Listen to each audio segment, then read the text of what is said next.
امیہ بن خلف مکہ کے بڑے سرداروں میں سے ایک بڑا اور اہم سردار تھا، جس کے پاس بہت سے غلام تھے، اور اسے جب معلوم ہوا کہ اس کا ایک حبشی غلام جس نے بتوں کی پوجا چھوڑ دی ہے اور کسی اور کی پرستش کرنے لگ گیا ہے، یہ جاننے پر امیہ بن خلف اس حبشی غلام کے پاس گیا اور دریافت کیا کہ وہ کس کی پرستش کرتا ہے۔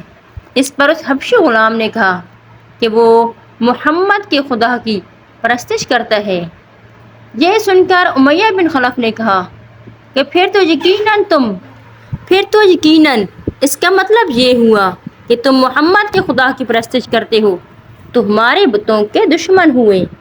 میں تمہیں سمجھاتا ہوں کہ تم محمد کے خدا کی پرستش کرنے سے باز آ جاؤ، ورنہ میں تمہارے ساتھ بہت برا کروں گا۔ یہ سن کر حبشی غلام نے کہا کہ میرا جسم تو آپ کچھ بھی کر سکتے ہو، لیکن میں اپنا دل اللہ اور اس کے رسول کے حوالے کر آیا ہوں۔ اس پر امیہ کو بہت غصہ آتا ہے اور وہ اس حبشی غلام پر ظلم اور تشدد شروع کر دیتا ہے۔ مکہ کی تیز دھوپ اور تپتی ریت پر اس حبشی غلام کو لٹا کر اس پر طرح طرح کا ظلم کرتا ہے۔ مکہ کی تپتی ریت پر اس حبشی غلام کو سیدھا لٹا کر اس کے سینے پر پتھر رکھ دیتا ہے تاکہ وہ کروٹ نہ بدل سکے۔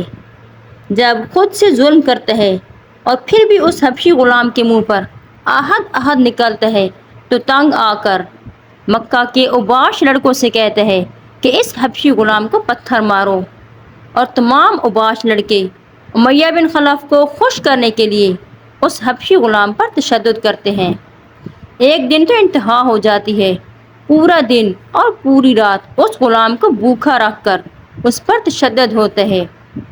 پھر کیا ہوتا ہے کہ ابو بکر صدیق رضی اللہ عنہ کا گزر اسی علاقے سے ہوتا ہے، اور وہ امیہ بن خلف سے کہتا ہے کہ تمہیں یہ زیب نہیں دیتا کہ تم اس حبشی غلام پر ظلم کرو، لیکن امیہ کہتا ہے کہ میں اس غلام کے ساتھ بالکل ٹھیک کر رہا ہوں۔ صدیق اکبر کہتا ہے، صدیق اکبر کو یہ بات بری لگتی ہے، لیکن پھر بھی کہتا ہے کہ تمہارے شایان شان یہ بات ٹھیک نہیں کہ ایک حبشی غلام پر ظلم کرو۔ اس پر امیہ کہتا ہے کہ اگر اتنے خیر خواہ ہو تو اس غلام کو خرید کیوں نہیں لیتے؟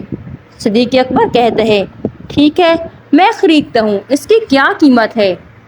امیہ کہتا ہے کہ جو تمہارے پاس کارآمد غلام ہے وہ غلام دے دو اور 40 بوری چاندی کی دے دو۔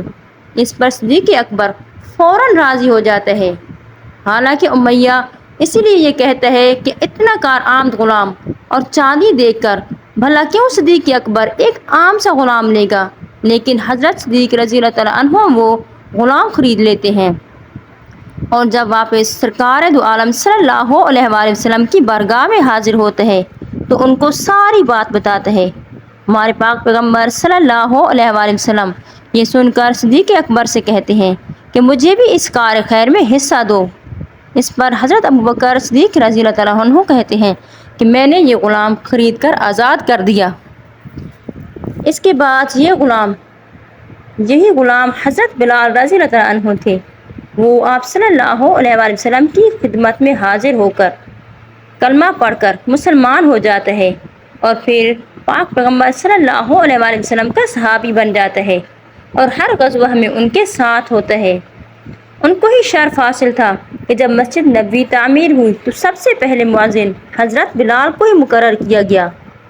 ان کی آواز میں اتنی چاشنی تھی کہ جب وہ اذان دیتے تو ان کی آواز کی مٹھاس سن کر ارد گرد سے سارے لوگ اپنا کام چھوڑ کر مسجد کی طرف لپک پڑتے۔